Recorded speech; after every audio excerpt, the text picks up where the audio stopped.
So again, thanks for taking your seats for this next general presentation. This one is entitled Epilepsy Open Forum, and it's generously sponsored by Spectrum Health. And we're very pleased to have with us today Dr. Anastasia Luniova, who is a pediatric epileptologist with Helen DeVos Children's Hospital, which is part of the Spectrum Health system, and then Dr. David Burdette, who is an adult epileptologist with Spectrum Health. So thank you for taking the time to be here and sharing your expertise. For anyone who is, my name is Russ Derry. I'm the Director of Education at Epilepsy Foundation of Michigan. And I will be moderating this session. Oh, wow, look at that. So for anyone who's been to previous conferences, we're changing it up a little bit here. We've had you pre-submit your questions in writing, so we'll see if we can get through more questions that way, hopefully. If not, though, there again will be ample opportunities throughout the day to talk with people. And also, if we don't get to your question, we will be providing responses via email if we aren't able to get to your question. So let's get started. The first question, and this was one that Arlene kind of referred to, was at what point do you get evaluated by an epileptologist versus a neurologist? What is the determining factor? What's the guideline for that? I'll take a stab at it, and then we'll see what Dr. Luniova has to say from the pediatric perspective. If we take 100 people who have epilepsy and put them on are newly diagnosed, so no medications, and of course the mainstay of initial treatment is going to be anti-epileptic drug therapy. So we put them on a first reasonable anti-epileptic medication, we get roughly 50 people become seizure-free, 47 to 50. We then take the remaining 50 patients who are still having seizures and say, our goal is freedom from seizures. That is the only reasonable goal. So we're going to put them on a second medication by itself, and we pick up another 10 to 13 patients. So with the first two medications, give or take, depending on your study, 60% of people are seizure-free, 40% are still having seizures. We then take the remaining 40 people who are still having seizures, we put them on a third drug, and one person becomes seizure-free. That's a problem. Okay, so then we do a combination of medications. We pick up maybe 2 or 3 people. And it becomes evident over time that the curve of who's going to be seizure-free becomes asymptotic to maybe 2/3 of people become seizure-free with reasonable trials of reasonable medications, leaving 1/3 of people who are medically refractory. Clearly, that third of people should be referred to an epilepsy center because, as you've heard earlier today, and you're going to hear for the remainder of the day, we have a plethora of treatment options out there that are going to be targeted at multiple groups of epilepsy patients, but particularly that third of patients who are medically refractory. As Dr. Zilgit said a moment ago, we have epilepsy centers that are well established at multiple places in the state, and they can define for you what your treatment options are. So clearly, if you're in that third of patients who has been tried on at least 2 medications and at least one combination of medications, you should probably be evaluated in an epilepsy surgery center. Thank you, Dr. Burdette, and I would probably agree with what he said with one caveat. When it comes to children, there's a lot of variability to what seizures present like and what syndromes they may have, and there is much more likely to find something genetic underlying and much less likely to find something on MRI that can be done routinely locally. At the same time, the access to pediatric epileptologists is not as readily available as to adult neurologists or epileptologists. And that's where the challenge becomes from when do you see neurologists and epileptologists. In the situation with pediatric seizures, I'd probably start raising that plan or start planning for seeing a pediatric epileptologist at one medication when seizures are still continuing going or if there are significant side effects. The partial workup, as was mentioned before, EEG and MRI can be done locally, but again, when it comes to pediatrics, there are little nuances that can be significant down the road, and that's where I would probably start planning the trip to the epilepsy center at one medication. Okay, great. So Tracy asks, what do you think about neurofeedback as a treatment for epilepsy? Do you have any thoughts? I'll be happy to take that, but I went first last time. Okay, then I'll go first this time. Okay. When it comes to definitive treatment, there's no evidence to suggest that it is effective in majority of patients who have epilepsy or specific syndrome with epilepsy. At the same time, this is not to say it should not be done. It is very well known that a healthy child or a healthy adult who has control of other medical issues or medical problems, sleep, anxiety, stress management, does better with seizure control than the person who is otherwise ill. If biofeedback can address any of those underlying problems, that potentially can contribute to seizure, to improve seizure control. And I would agree with Dr. Luniova. I think that biofeedback, neurofeedback, with present technology has limited utility in the treatment of ongoing seizures. That having been said, we do have some growing technologies that I think we'll get to in some later questions that might fall under the broad category of a form of neurofeedback that can be helpful from a safety perspective and perhaps give us a warning that someone is going to have a seizure, but not necessarily prevent a seizure. Okay. Is IgA or IgA immunotherapy a viable option for treatment of seizures? And maybe can you talk a little more broadly about the role of inflammation and the immune system in epilepsy? I suspect it's IgG. Oh, sorry. Yep. Okay. Immunoglobulin therapy is one of the immunomodulator therapy. Yes, the short answer is yes, it can be used in treatment of epilepsy. And yes, there is ample evidence suggestive that some forms of epilepsies do depend on amount of inflammation or presence of underlying inflammation, and sometimes even drive that process. But it's not for everybody, and it's definitely not one of the first, second, or even third line in many cases. And again, if one medication's failed, please look for your favorite epileptologist. Yes, I would agree. It does have a role.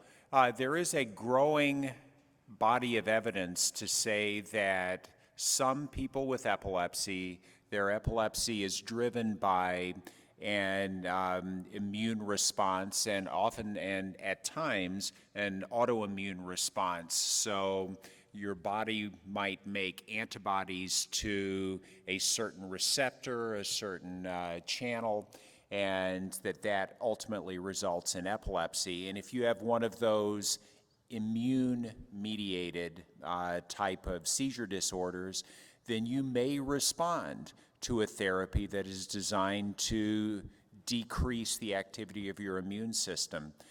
There was a patient that just randomly, I was reading EEG 6 weeks ago, and a woman in her mid-20s was having oddball episodes, kind of out of it, losing some periods of time.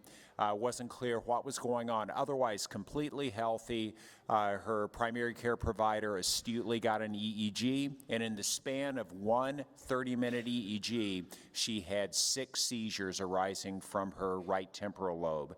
And a colleague of mine, Dr. Fabris, is now following her and did an immunological workup to see if she has any autoantibodies, and in fact, she was found to have, I believe, anti-WHO antibodies, just one of many antibodies. So one of her treatment considerations will be immunomodulatory therapy, of which immunoglobulin therapy would be one. Great, great. Are you aware of any drug trials looking at having the ability to induce ketosis without needing to adhere to the ketogenic diet? Is there a way to medically induce ketosis? That would be awesome. One challenge is that ketogenic diet doesn't have one benefit that we know about, and as it was already said before, we don't really know which one of those components that ketogenic diet may lead to change downstream is responsible for control of seizures. At the same time, there are some research, animal research, that are looking at the possibility of coming up with that pill to create ketosis in the body. But again, ketosis is only one of the results of the diet, end results of the diet, and it's clearly evident that it's not the only reason why seizures are controlled on ketogenic diet. So to answer the question, no, there's none available today, but people are scratching their heads about coming up with one. Okay.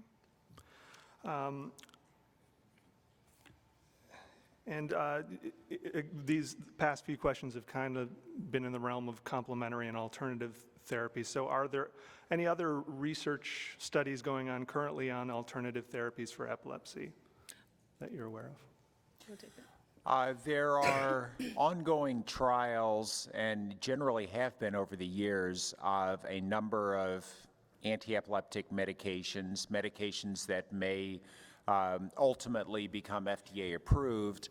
Right now, I don't want to name names, but I can think of at least one medication that is in trial that binds to a synaptic vesicle releasing protein that decreases seizures. Another one that is a progesterone analog. We know that throughout the menstrual cycle, estrogen and progesterone levels will fluctuate. Estrogen is a mild being the operative word, proconvulsant. So if you take really concentrated estrogen and put it on the brain of one of those poor little laboratory animals, it'll have a seizure. But in the amounts that estrogen are physiologically present, it by itself won't cause seizures. But when estrogen is relatively high, a woman is more likely to have a seizure. Progesterone, on the other hand, has clear anticonvulsant, anti-seizure properties, and a couple of companies have developed some progesterone analogs that are trying to tap into the anti-seizure effects of progesterone agents without having any adverse hormonal effects. Okay, and actually that gets to a future question, and it asks about what can be done if seizures are occurring during the female menstrual cycle. So do you have anything else to add to that, other options? It was well said. Okay. Great. I'll take a run at it. Okay. Best I can here.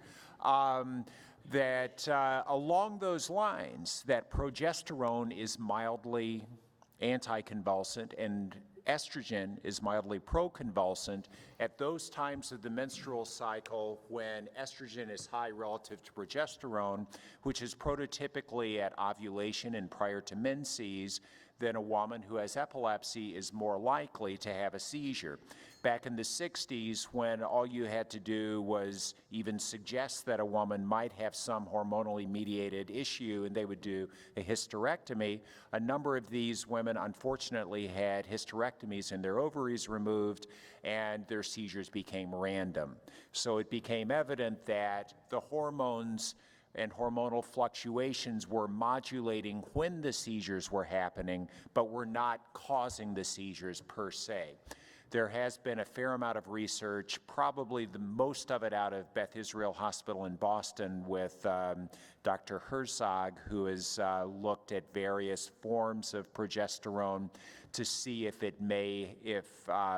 just progesterone lozenges and whatnot can be helpful to reduce seizures, with some positive results, although very few people with hormonal therapies become seizure-free.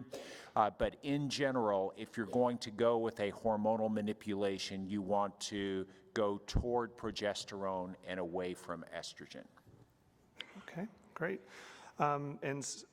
We mentioned complementary therapies. Are there variances in neurologists' willingness to work with complementary therapies, and how do you work with your neurologist or your epileptologist when you're interested in trying an alternative or complementary therapy? If you put 100 neurologists in one room, you will hear 100 opinions about this subject. That is fortunate or unfortunate, depending how you look at it. I always encourage parents who come to me with children who either have epilepsy or there is a concern that theirs might be one. They ask questions about the vitamins and supplements and herbs and other treatments that are not used traditionally in treatment of epilepsy. My answer goes to always ask me about what you want to do and what you are considering and the reasons why you want to do that. And if the decision is no matter what I say about the answer I hear, if they decide to do it, I always want to know about it, because while majority of the natural supplements really won't affect the metabolism of medications, there are some that will, and that may become detrimental in control of seizures in those children. So knowing that will absolutely be vital for me as a provider. If I want to be effective for the treatment of the child, I need to know it. I never discourage disclosure of that information. I never say, if you do it, you'll stop being my patient. That is not the way I like doing things, and I hope many won't fire those patients from their practice.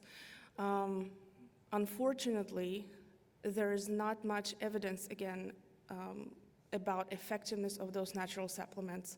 And while there are anecdotal cases and there are conversations in a backyard or in a kitchen of the friend or neighbor had a daughter and they started the herb B and now they feel wonderful and they never have seizure again.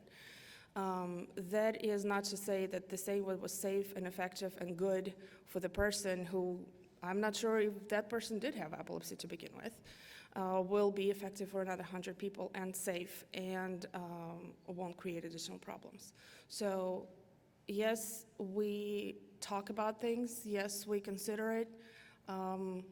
And as I was saying about neurofeedback in epilepsy, while there's no evidence, if you want to give your son or daughter something you think it will make them more healthy, will feel better, you will sleep better at night, and it's safe and doesn't interact with medications, go for it. Just let me know that you do it. Okay. To the original question as well, how do you talk to your neurologist about this, your epileptologist? We are individuals. As patients, we're individuals, and as physicians, we're individuals. We're going to have, you will find that some of your treating neurologists, treating epileptologists are more conservative, and some are going to be more aggressive. And you need to find, for you or your loved one, a person with whom you can establish a therapeutic relationship, where you can come up with a plan A, a plan B, a plan C, and someone whom you trust. So when it comes to non-traditional alternative therapies, there are some of us who are very highly conservative, and we believe we only trust medications that have gone through a rigorous, placebo-controlled, randomized trial evaluation, where you take 100 individuals who have difficult to treat epilepsy, and you randomize half of them to this treatment, half of them to this treatment in a blinded fashion, and you figure out in as scientific a way as we can, which is this medication better than giving someone a sugar pill or placebo? But we live in an internet-based world, and there are many people out there who have some very good ideas, some very novel ideas, and there's some people who have some wacky ideas. But all of those people are going to be out there on the internet, and they're going to be hawking their great idea, marginal idea, or maybe even wacky idea, and they may even be hawking it for epilepsy. And so if you have struck out with traditional treatments and you want to look at non-traditional treatments, then you would want to engage your epileptologist or your neurologist in that decision-making progress, trying to figure out, is this non-traditional treatment a reasonable idea, or is this one maybe not such a good idea because it's unlikely to work, or as Dr. Luniova says, may have some secondary issues? And you'll have to feel out your neurologist, and if you decide you want to be more toward the non-traditional side and your current epileptologist, neurologist feels uncomfortable with that, then I would ask him or her who they might recommend that to whom you could talk about those other treatments, because you do want to partner with your epileptologist, as Dr. Luniova said. Right, great. So one mother came across laser ablation treatment as an option for epilepsy and was told that her son, because he has a bilateral seizure focus, was not a candidate. Can you talk about who is a good candidate for laser ablation therapy? I think the first question should be answered, is the patient a surgery candidate, period? Having, as this question alluded, there were two different areas that were responsible, I assume was proven to be responsible for that child's seizures. That could be the reason why surgery in itself was not accepted as a possibility. As far as laser surgery, this is one of the most latest technologies that became available in the world of epilepsy surgery and brain surgery to begin with.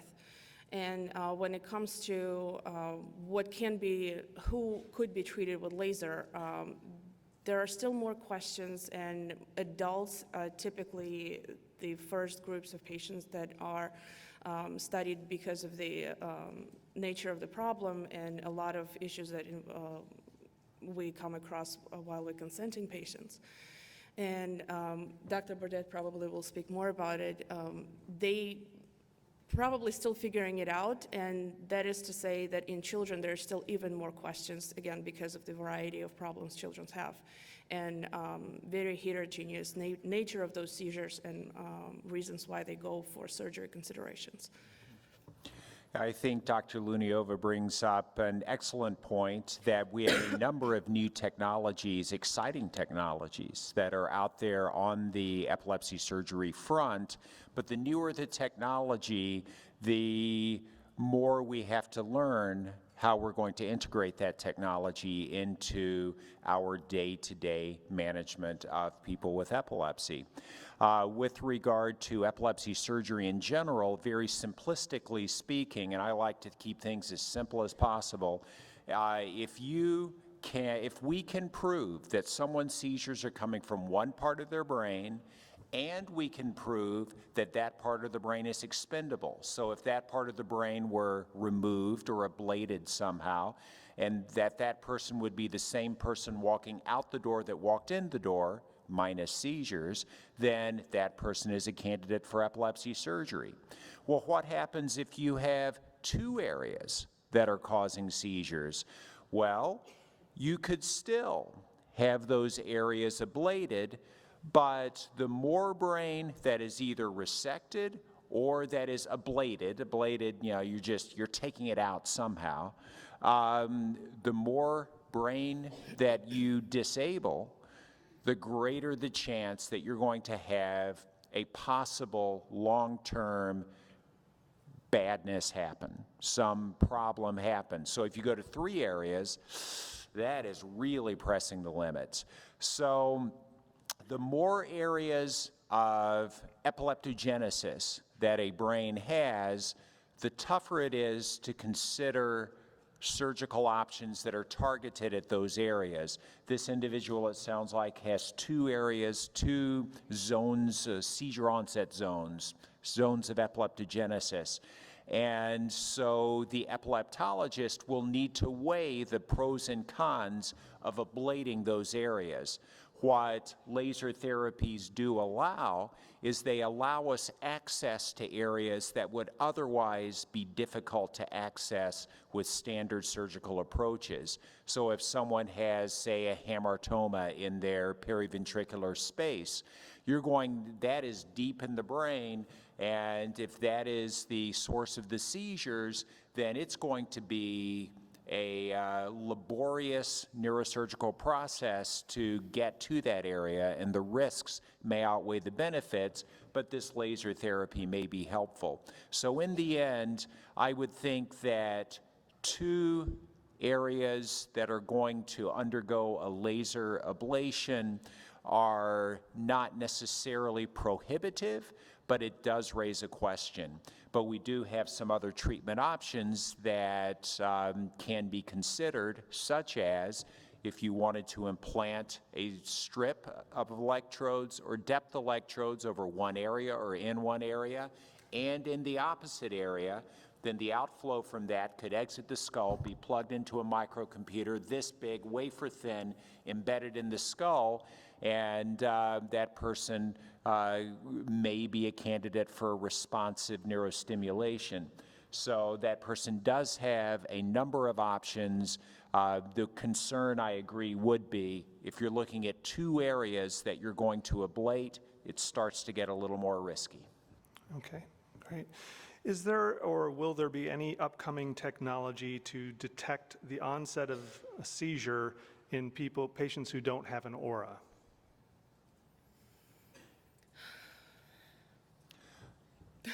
I'll take a stab, or we'll let Dr. Luniova I will do start that. with, She'll but- bail me out here. Well, I'll start with, but Dr. Burdette will take over.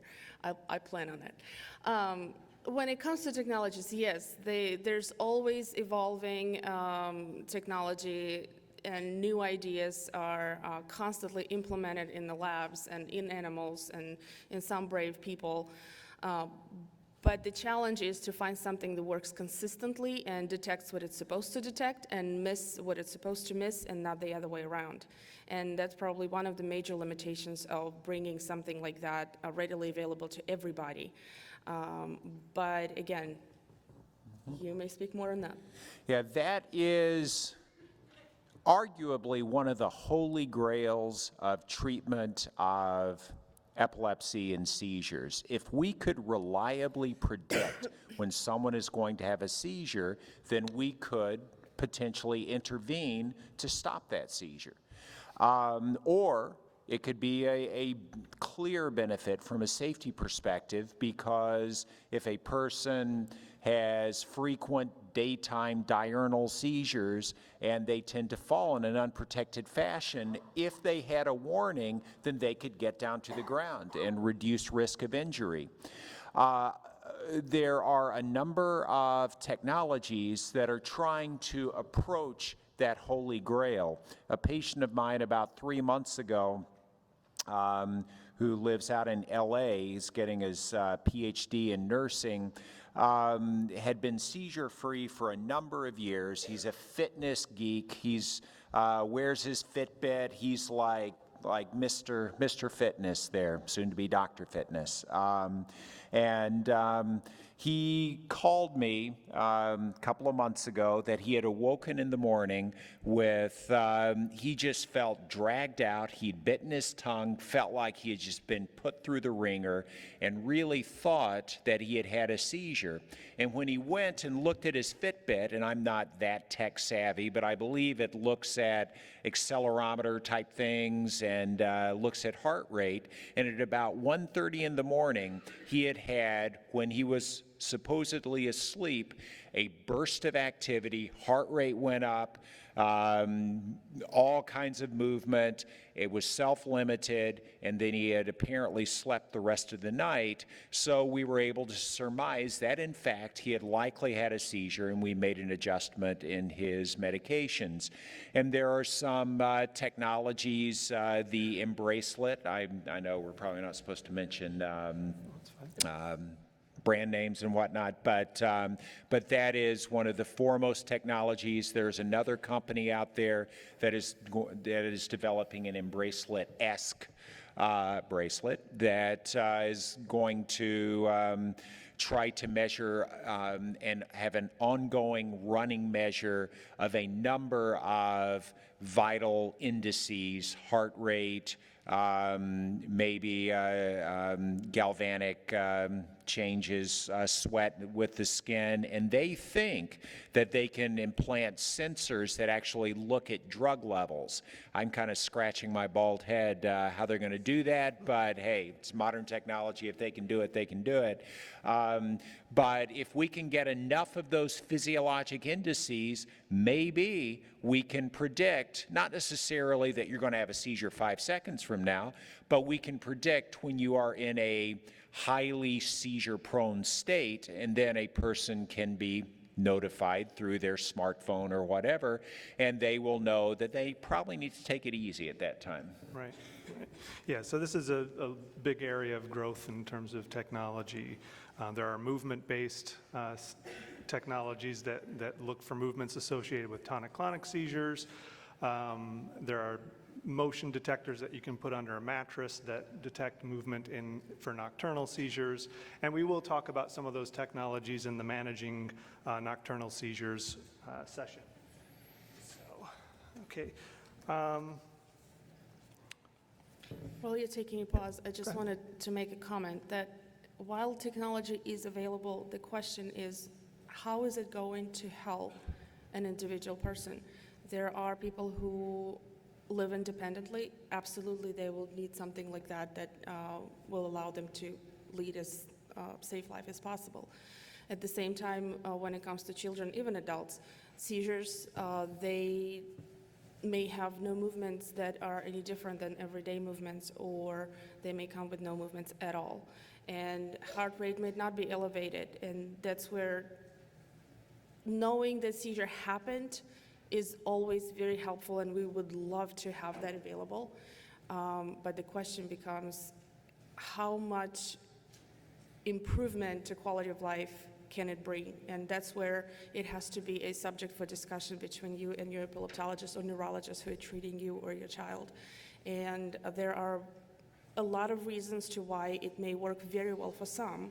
It won't answer the question or concern or solve a problem for some other people. Okay.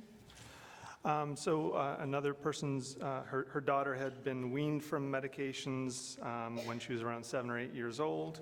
The seizures came back during puberty, and she was wondering, will they be able to try weaning off medication again in 2 years if she's been seizure-free?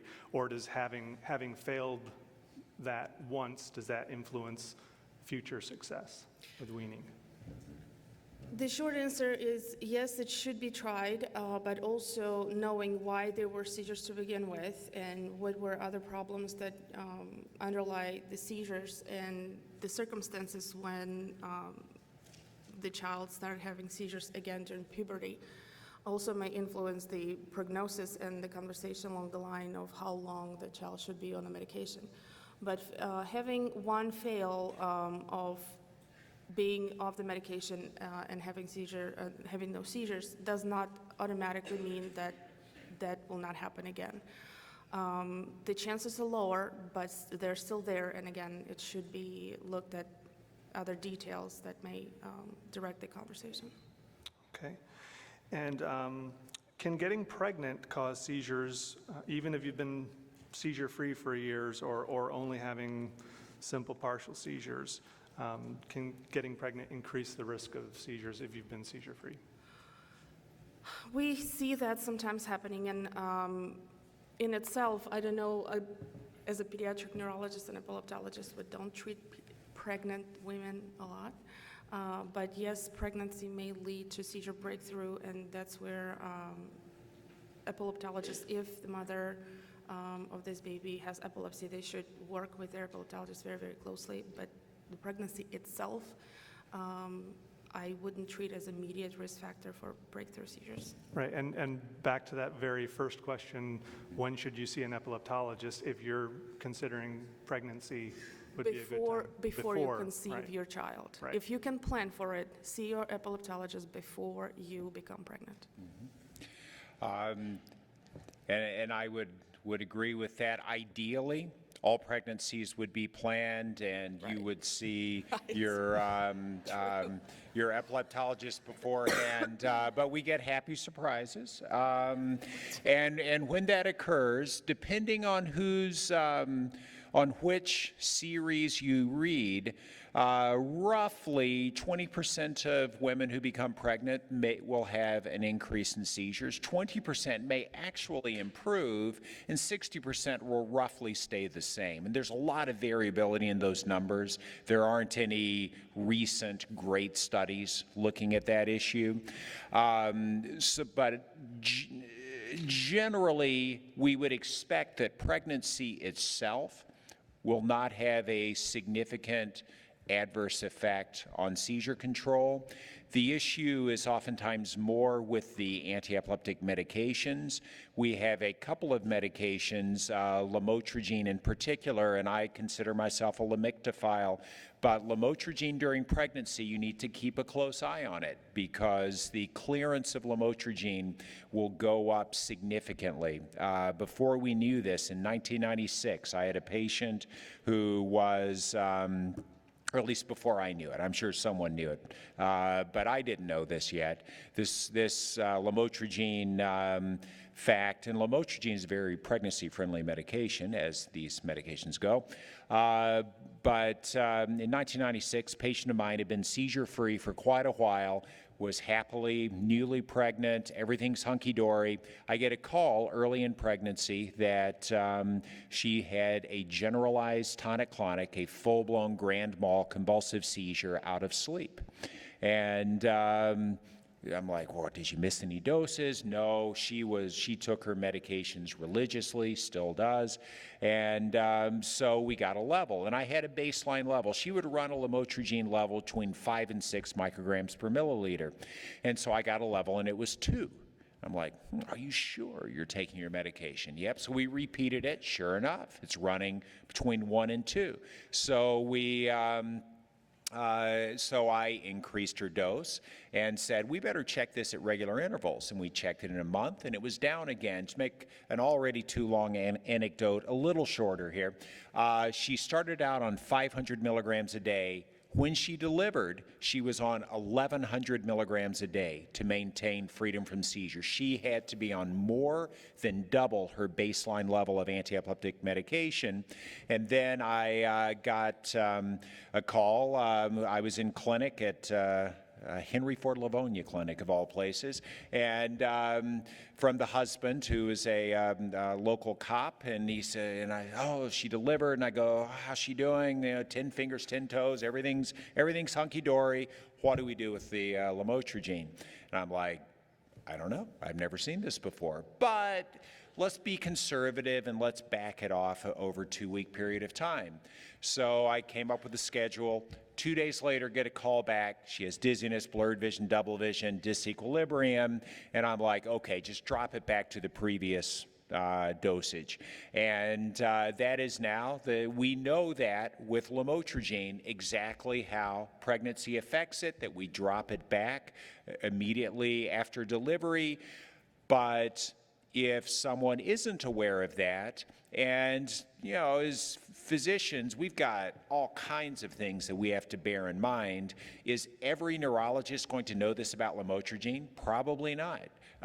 So this is why you need to have that established relationship with an epileptologist so that when these issues arise, every epileptologist is going to know, lamotrigine, I'm going to keep an eye on that level, and we're going to make sure that we maintain an adequate plasma concentration so that seizures don't complicate the pregnancy. Okay, Great. We have a mother whose 14-year-old son only has, or primarily has seizures during intensive, vigorous sports activity, so exercise. Is that common or uncommon? And what's your advice in terms of moderate exercise versus vigorous exercise and the likelihood of that triggering seizures?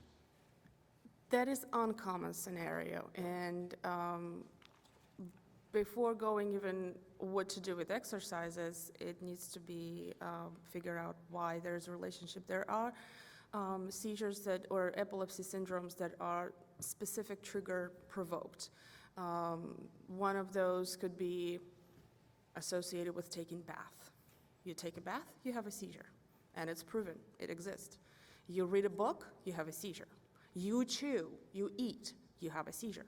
So when it comes to why and where the problem is and what is driving that problem, it definitely needs to be evaluated, and without knowing those details, I won't be able to say exactly, but the short, again, going back to the question, it's not a common situation, it's rather rare that seizures are that specifically triggered by physical activity.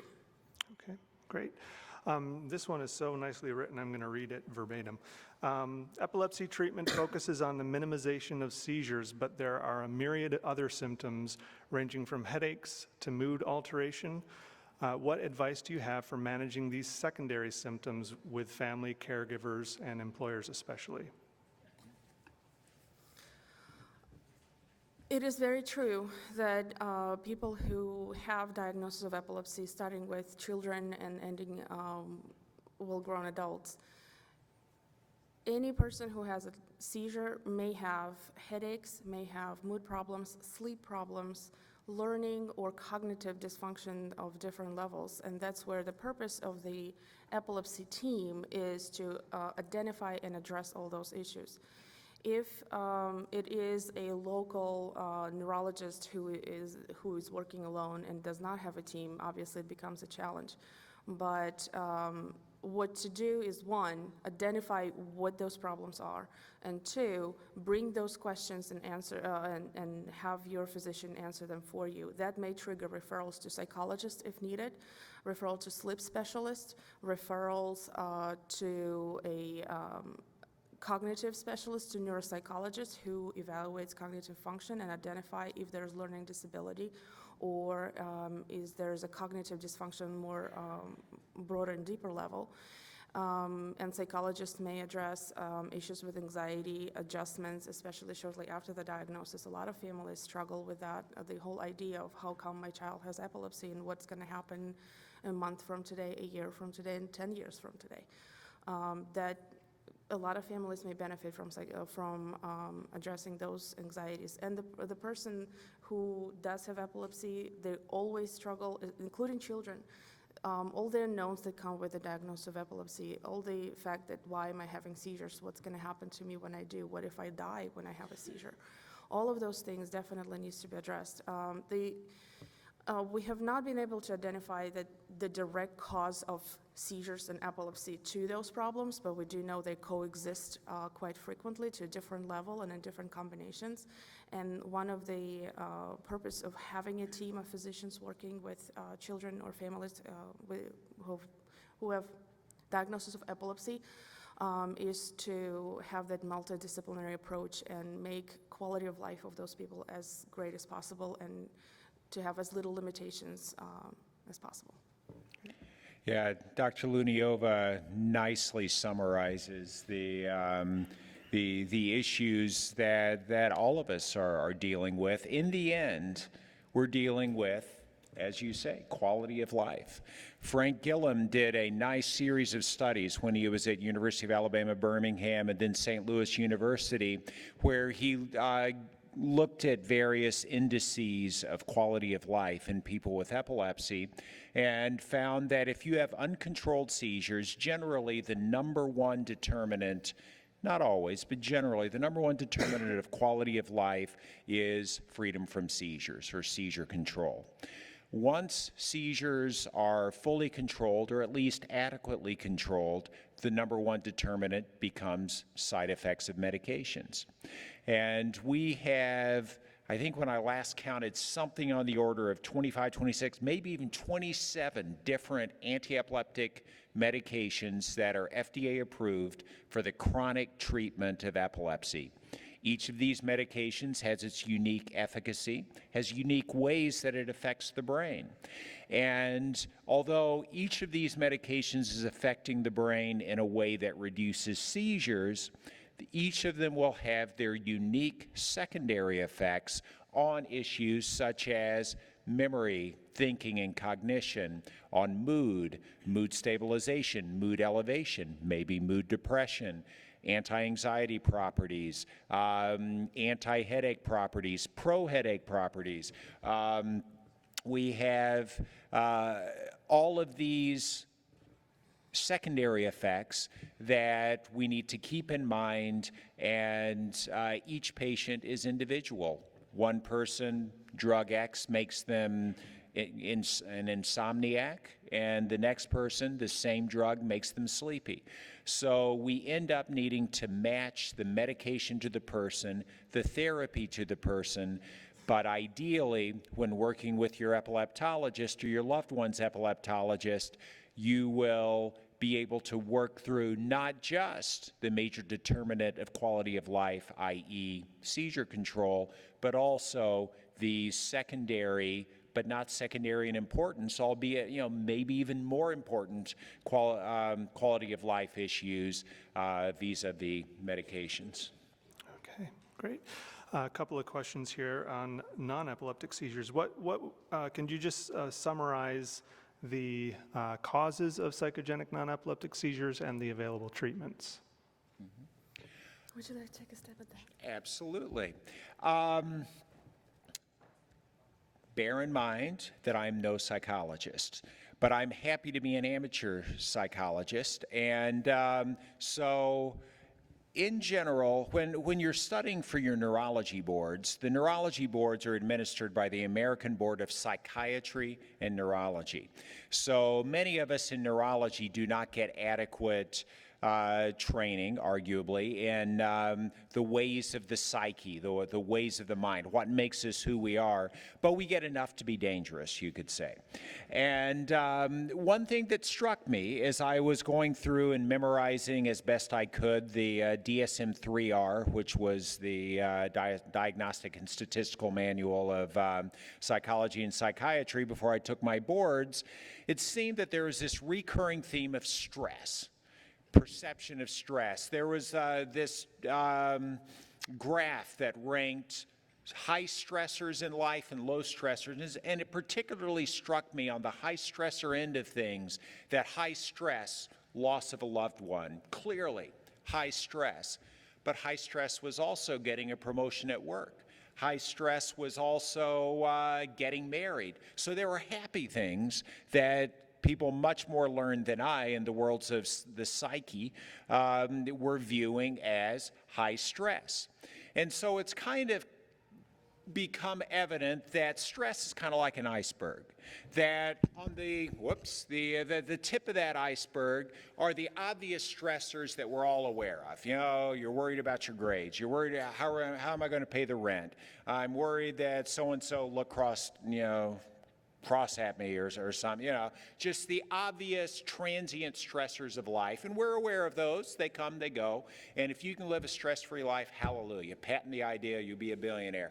But beneath that surface is a much larger body of stress. And that stress is made up of stressors about which we don't think every day. But they're there. They're weighing us down. And everyone has that body of stress, but some people have more stress than others. And there are some bad stresses out there. I mean, things like prior sexual abuse, other psychological trauma that could cause PTSD-type symptoms. And in the end, like an iceberg gets too big, it's probably going to split. Something has to give. Well, if that body of stress gets too great, it needs some sort of outlet. And if it just is kept pent up, it can have secondary physiologic effects. You know, it's not good for you. You get high blood pressure or something. So one of the ways that excessive body of psychological stress can have an outlet is through something called a psychogenic, non-epileptic seizure. It's a seizure insofar as you are a very learned crowd when it comes to group of folks when it comes to epilepsy. And you know we talk about an ictal spect. Well, what does ictal mean? An ictus is an event. Post-ictal, post-event. But an ictus doesn't have to be a seizure. An ictus could be a whopping migraine. It could be a stroke. It could be, so an ictus is an event. So taking the term seizure to mean an event.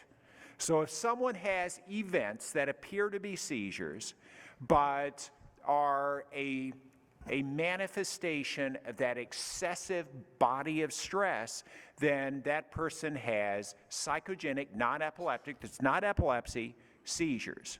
So how are we going to go about treating that? Well, I can give that individual anti-epileptic medications till I'm blue in the face and they're blue in the face, and it's probably not going to do a whole heck of a lot of good unless they have a secondary, maybe mood disorder that I'm treating just out of sheer luck. So the way to attack that is going to be to attack the root problem. And there are a handful of specialists around the state at many of our major centers. We have specialists on the west side of the state and a number of specialists in the Metro Detroit area who are either licensed psychologists or social workers who specialize in evaluating these stressors and then try to develop more adaptable ways of letting off that stress. And probably the most well-defined way to do that is through CBT, which is the T is therapy. Cognitive behavioral Thank you very much. All righty. I know the letters. I know Mark Twain said of his wife once that whenever she cursed, she knew the words but not the tune. So I knew the letters but not the words, I guess. So CBT can play a beneficial role in reducing these. So when it comes to psychogenic non-epileptic seizures, some practitioners call them psychogenic non-epileptic spells. Some call them psychogenic non-epileptic, starts with an A, I don't remember, events, maybe it's E, I'm not sure. But there are many names, but PNES is the generally accepted term. And the treatment is going to be designed to identify the stressors and come up with a better or more adaptable way of dealing with those stressors, with the one caveat being that a surprising subset of those individuals who may have psychogenic non-epileptic seizures may also have epileptic seizures. And that will need to be teased out by an epileptologist, and that is why individuals with this disorder end up in an epilepsy clinic. Okay. Just one little detail I think very well said, and that's what we try to explain to the families. The challenge sometimes that we face, especially in pediatric community, is identification of the stressor. A lot of times when we first see our patients who come to us with spells or falls or syncopal events, something that comes with movements and make people concerned of seizures, when we asked about life after school, family situation, we are not always getting all the details. But then with time, and I have more than a handful of patients who the story was leading the path of psychogenic problem. It was very difficult to accept for the family the possibility of that, because the stigma of non-epileptic spells that was formed over many years from the past, The term pseudo-seizures is still flying around and still being used quite widely, and that's where a lot of misunderstanding, that people say, what do you mean pseudo-seizures? I didn't fake it. My child doesn't fake it. You say we're liars, and that's where a lot of problems begins. Distrust, misunderstanding, frustration, and a lot of visits to all different providers, and unfortunately it takes more than one visit to build that trust, where actually all the details start coming out and it starts making more sense. And one of the problems is, again, before you start treating stress, you need to identify the stress. And that is one not quick process and not an easy process to go through. But the challenge is also that the treatment is not that straightforward, and the medication alone won't do anything. And when I say medication, those are not non-epileptic medications. They're medications used for treatment of anxiety, for treatment of depression. In combination with CBT, that's probably will give you the best chance of curb those seizures or spells. Okay. And again, the effectiveness of treatment of patients who have non-epileptic spells, a lot of depends on that level of trust that you build with your providers. Right. Okay, this is a very specific question. If the ESES pattern is becoming a more frequent diagnosis, and trileptal is known to contribute to this pattern, why would trileptal still be prescribed for epilepsy at all? And could trileptal actually be causing this syndrome?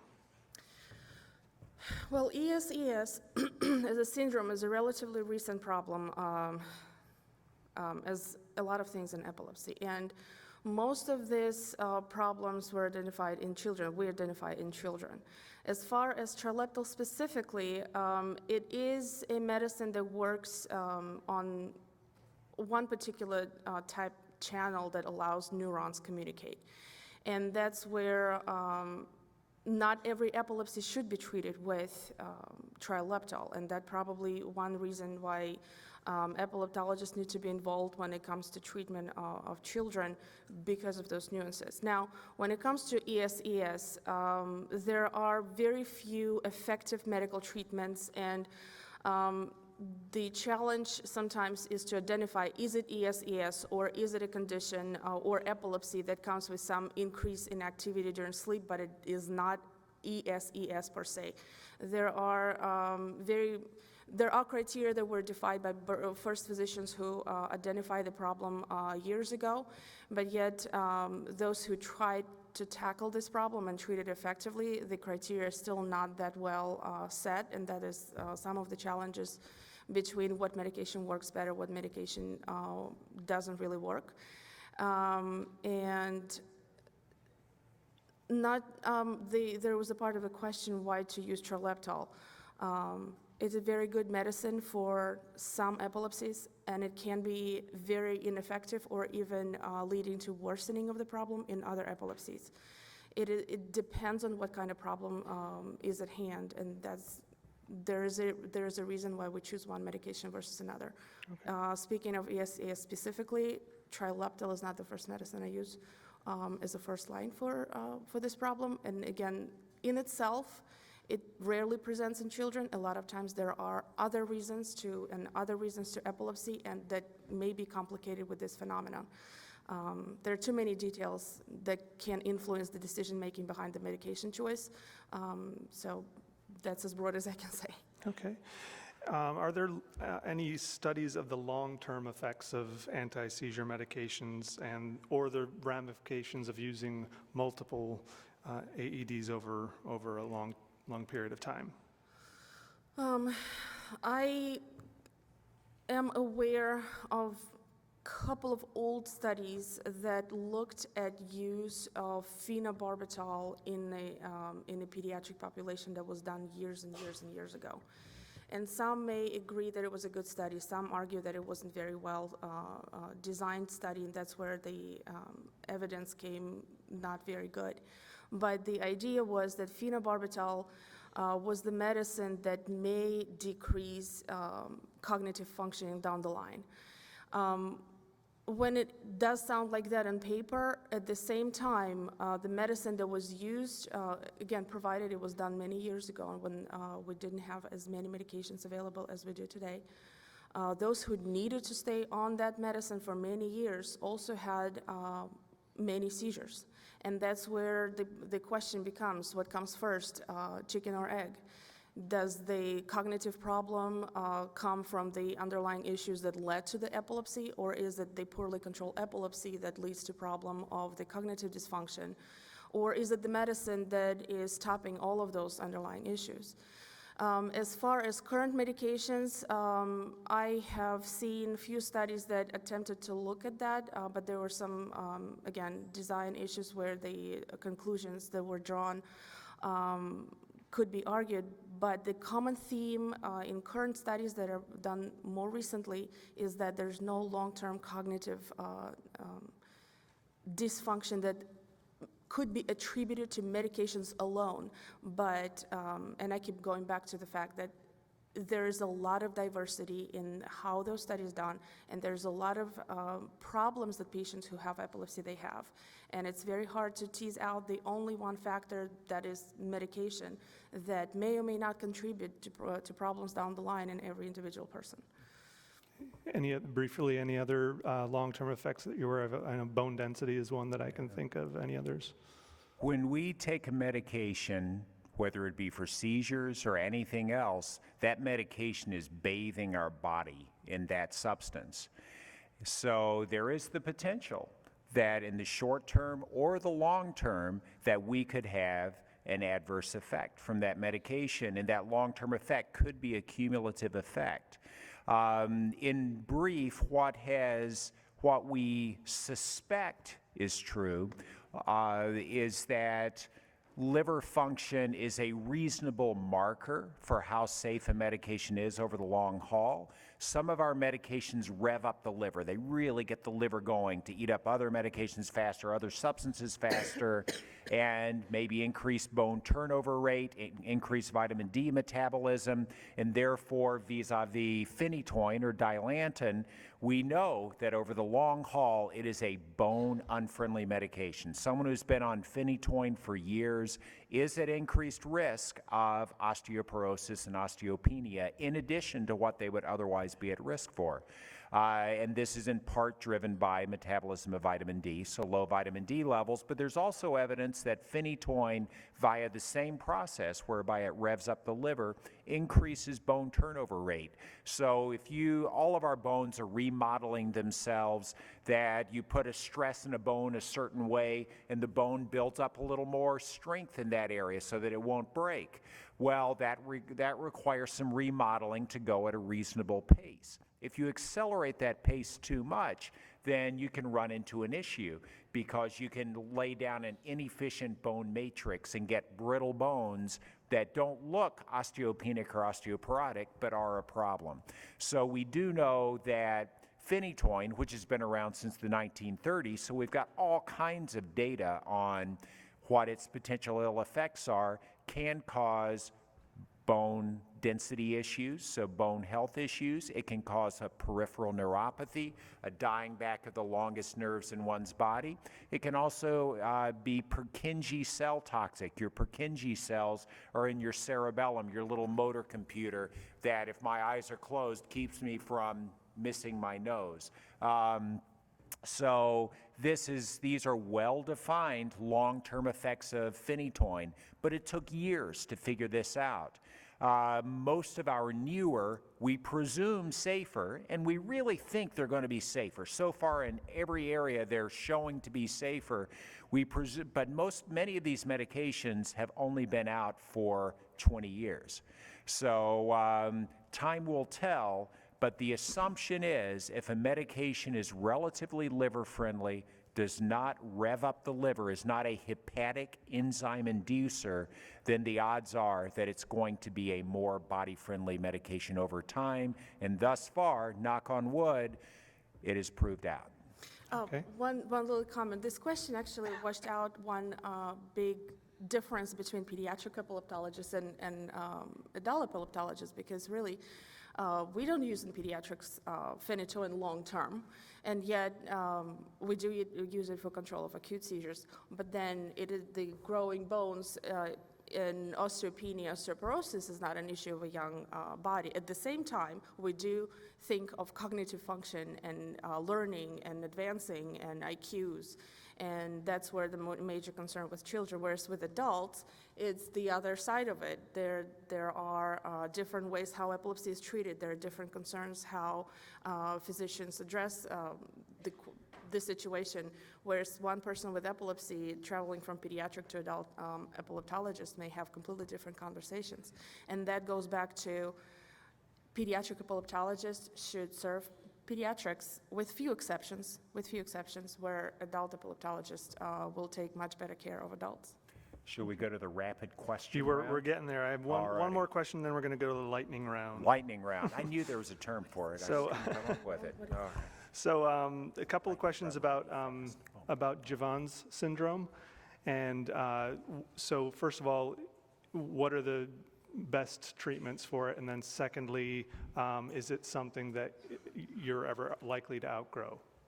DeVos syndrome is one of the genetic epilepsies, and it's very difficult to treat, and there are a number of medications we always try, but with resistance to, again, with all of those medications, non-medical options such as ketogenic diet always should be considered.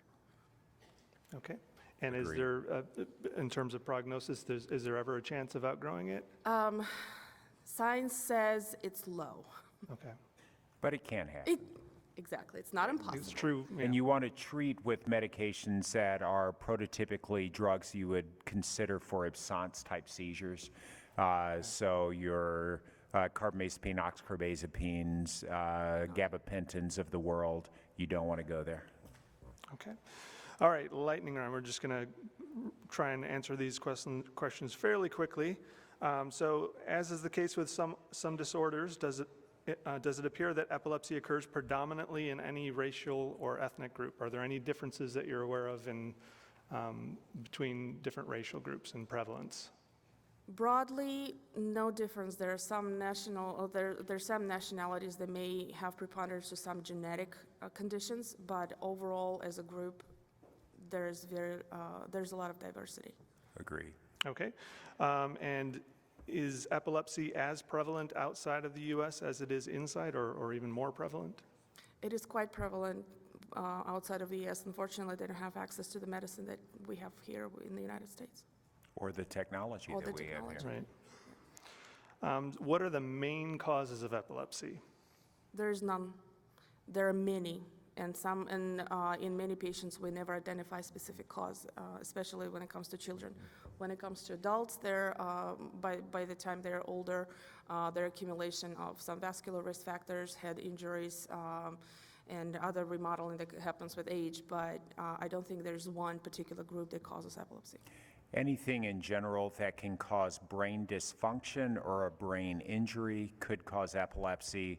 The cause will vary over the lifespan. The incidence of epilepsy is a U-shaped curve, relatively high incidence in childhood, arguably children born with genetic disorders, inborn errors of metabolism, cerebral palsy perhaps, other cortical dysplasias, et cetera. And then there's relatively low incidence between the ages of 15 and 50, with between, say, 15 and 25 years of age, the most common cause would be traumatic brain injury. After the age of 50, it takes off, and by the time we're 70 years of age, we're at greater risk than any other time in our life of developing epilepsy, and that uptake is driven by cerebrovascular disease. Okay. And related to that, should patients be concerned about what is causing the seizures, or should it be focused more on treatment? If we could prevent genetic mutations from happening, then yes, concern should be leading to improvement. But unfortunately, other than preventing traumatic brain injury, preventing strokes, preventing vascular disease when it comes to adults, which really not that much pertinent to children, I'm not aware of an intervention that will prevent epilepsy from developing. I would agree. That is the other holy grail of epilepsy, is to have anti-epileptogenic medications, not just anti-epileptic medications, but this individual has a traumatic brain injury. If we do this intervention or these series of interventions, then we markedly reduce their risk of developing subsequent epilepsy. We are unfortunately not there yet. That having been said, I think that we should all be cognizant of not just the seizures themselves, but if we can, we should identify the cause of the seizure. Unfortunately, with modern technology, we can MRI left and right, we can record your seizures, we can tell you you have seizures coming from this temporal lobe, this parietal lobe. You can have epilepsy surgery, you can have an implantable device for the treatment of epilepsy, but we may not be able to tell you why you have seizures. But nevertheless, it would be nice information to know for the future if we can. And in fact, arguably, we can only identify a definitive cause about half the time. Okay, great. Is it safe for a person with epilepsy to receive a flu shot or a flu mist? I would suggest every person with epilepsy should be vaccinated. Again, there are some individual limitations when it comes to who cannot be vaccinated, and there are far less of those cases. And one main reason is person who has epilepsy and not vaccinated has much greater risk to have flu as an infection. And that may come with complications of fevers where any illness may decrease seizure threshold and you may have breakthrough seizure. If that infection happens to affect brain and CNS, the person with influenza may have meningoencephalitis, encephalitis, and autoimmune-driven seizures in the setting of influenza.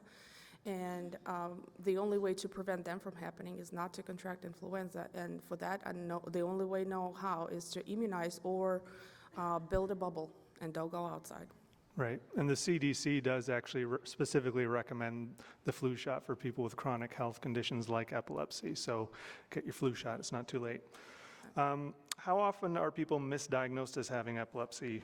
Just a rough percentage of people who come into your clinic, I guess, or who? It's going to vary from day to day, from center to center. It's going to depend upon who referred the patient and how comfortable the referring practitioner was with the notion of epilepsy, what is likely to be an epileptic seizure and what is not likely. We all, as practitioners, have areas of strength and areas of weakness. If someone's area of strength, they could be the best hypertension doctor this side of the Mississippi, but they may not be the best epilepsy, the most astute diagnoser of epilepsy on the primary care side. So there's going to be more variability when it comes to the referring provider than to state an absolute number. But in the end, that is why you end up at an epilepsy center. Right. That if you were diagnosed with epilepsy and if your seizures are, if you are not seizure free, then you should be evaluated at an epilepsy center so that we can determine, were you misdiagnosed? Is it possible that you have non-epileptic events that are being thought to be epileptic? Or do you have epilepsy, but we have a number of different subtypes of epilepsy, and perhaps you were thought to have focal, localization-related, partial, whichever word you want to use, epilepsy, but in fact, you have idiopathic generalized epilepsy and you're on a drug that would work great for this group, but is actually exacerbating this group. So misdiagnosis is, it's hard to put a number, but that is why epilepsy centers exist, right, so that patients can be monitored and correctly diagnosed. Right. And when it comes to children, it is even more complex because there's a lot of variability to how seizures may happen. And children, when they grow, they may have a lot of stereotypies and movements that for some may look very suspicious or concerning for seizures. And in our practice, we see a lot of children who have spells or movements that are concerning, but we don't make a diagnosis of epilepsy or epileptic seizures. So I would say it's very substantial amount, at least, I don't know, I can't assign a number, but 50% for some reason stuck in my head. Okay.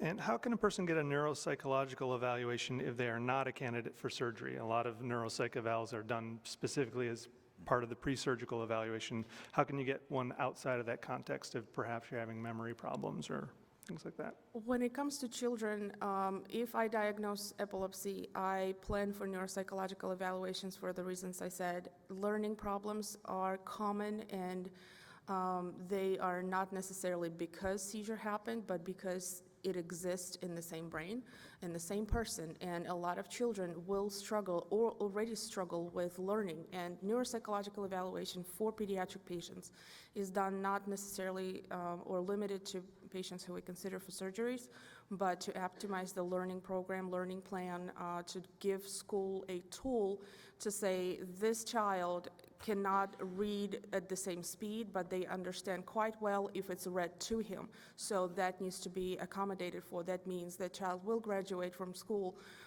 with better grades and better prospect to go to college, versus if not addressed, they will be held back or promoted without actual progress, and by the time they graduate, they barely can read, and they cannot go further to live independently.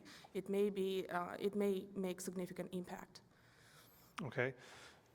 Very specific question that you may or may not be able to answer, but a patient who had bariatric surgery and was on Dilantin and was told that she was supposed to inject IV Dilantin through the Mediport. Does that seem appropriate?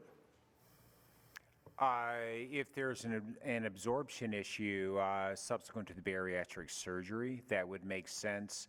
Otherwise, most patients of mine who have had bariatric surgery have not been on Dilantin, but nevertheless, I would, although pill size can be an issue depending on the type of bariatric surgery one has, such as a gastric sleeve or something, I would not think that you would have to go with an injectable form. I'm not aware of that being an issue. Okay. Vitamin D levels, when you combine living in Michigan and being on possibly older anti-seizure medications, Vitamin D? Vitamin D, yeah. What's the impact on vitamin D? Yeah, I tell you, everyone, myself included, and I'm not on Dilantin. My vitamin D was low. Just had my physical, and I got to go on vitamin D. The sun converts vitamin D to its active component, and even individuals that assure me that they are working out of doors, they're well tanned to the naked eye, they're clearly get plenty of sun, don't always have 25 hydroxy vitamin D levels that are in the typical range. There is some debate as to what the normal vitamin D level should be. For years, it was greater than 30. Now, in many labs, it's greater than 25. So there is a little bit of debate there, but it is not debated that if you have low vitamin D levels, that your rate of bone loss as you age is going to be accelerated. So there is safety data for taking up to 60, for an adult, taking up to 60,000 international units of vitamin D per day. Vitamin D3, I am told, is the most readily absorbable form. And I generally recommend that all patients on anti-epileptic medications be on at least some vitamin D supplementation, but particularly if you're on a hepatic enzyme inducer, including primidone, phenobarbital, phenytoin, or carbamazepine, you should be on arguably 2,000 international units of vitamin D per day, although that actual number will vary from person to person, and in the end, what matters is what your blood level is. Okay, time for one more question. We got through most of them. So, any significant new advances in the past year concerning the causes of generalized, primary generalized seizures like myoclonic and absence seizures or their treatment? Those epilepsies are genetically defined, and there are few mutations that were found in the past. I'm not aware of very recent advances because it has been identified. It is genetically predetermined epilepsy. It's a matter of finding those mutations. Unfortunately, or fortunately, it depends how we look at it. We don't test every person who is diagnosed with absence or juvenile myoclonic epilepsy or absence epilepsy. We don't test genetically, and that's where I'm not aware of anything new, but we know it is genetically predefined. I think that there is a nice broad horizon into which we're moving forward, but as was mentioned in the last talks, and I think Dr. Zilgit had observed that we're not there yet when it comes to genetic therapies for the treatment of these genetically based epilepsies. I think where our understanding is growing is we're getting a greater understanding of the underlying mechanisms, the physiologic and the neurochemical underpinnings of why these seizures are happening. And then the next step will be we will be better able to target those seizures with appropriate therapies. A simple example would be that all of us, if we have a sleep study, our brain waves have certain characteristics. As we go into stage 2 sleep, we get these little aesthetically pleasing 14 cycles per second ripples of activity that we call sleep spindles. They come from thalamocortical circuits from deep in the brain. And that circuit is driven by something called a T-type calcium channel, just a subset of the large number of calcium channels that inundate our brain and body. And it turns out that if you inherit an upregulated T-type calcium channel and a population of those channels opens when they're not supposed to open, instead of getting our nice aesthetically pleasing 14 cycles per second ripple of activity, we get ka-chunk, ka-chunk, ka-chunk. We get 3 to 4 hertz spike wave discharges, and if it happened right now while I was talking to you, I would, and then I'd be back. And for that period of time, I would have had ka-chunk, ka-chunk, ka-chunk, and would have come from the same circuit that caused sleep spindles. And then we learned from that the sleep spindle is driven by GABA B receptors, and now we know that baclofen, a drug that's used for spasticity, if you have that tendency toward absence seizures, you're going to bind to the GABA B receptor, you're going to open those T-type calcium channels.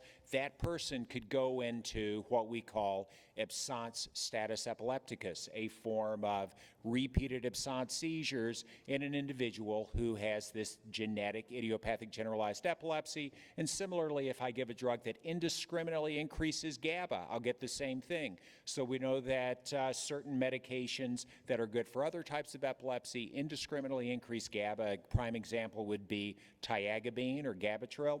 And tiagabine in its package insert can cause spike wave stupor or absence status epilepticus. So we are making progress in understanding absence seizures, but it hasn't quite yet translated into us being able to target it with gene therapy and whatnot, but I think that is in the offing. Okay. All right. Well, thank you so much for sharing your expertise.